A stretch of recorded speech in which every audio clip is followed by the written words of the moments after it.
প্রতিবারের ন্যায় এবারেও বর্ষায় রুদ্রমূর্তি ধারণ করেছে তিস্তার তাণ্ডবে টোটগাঁও বস্তি এলাকার বাসিন্দাদের দুর্ভোগের শেষ নেই। এবার তিস্তা যেন পুরো টোটগাঁও বসতিকে তার গর্ভে নিয়ে নিতে চাইছে। তিস্তা নদী বেশ কিছুদিন ধরেই গ্রামের দিকে মোড় নিতে শুরু করেছে।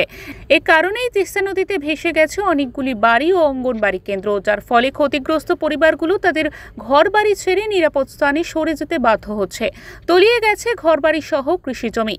এলাকার পানীয় জলের ট্যাঙ্কটি তিস্তার দিকে ঝুঁকে পড়েছে এবং যে কোনো সময় তিস্তার জলে ডুবে যেতে পারে বলে মনে করা হচ্ছে। এই এলাকার 1/3 বেশি মানুষ কৃষির উপর নির্ভরশীল। বন্যা দুর্গতদের দাবি, তিস্তার এই অগ্রাসন বন্ধ করতে বাঁধ নির্মাণ করুক সরকার, অথবা আমাদের পুনর্বাসনের ব্যবস্থা করুক। এই প্রসঙ্গে এলাকার বাসিন্দা ভীম প্রসাদ শর্মা বলেন, এই অবস্থা চলতে থাকলে পুরো গ্রাম নদীতে ডুবে যাবে। চিরদিনের জন্য বাংলার মানচিত্র থেকে মুছে যাবে এই গ্রামটি। জলপাইগুড়ি থেকে উজ্জ্বল হরের রিপোর্ট, ওঙ্কার বাংলা।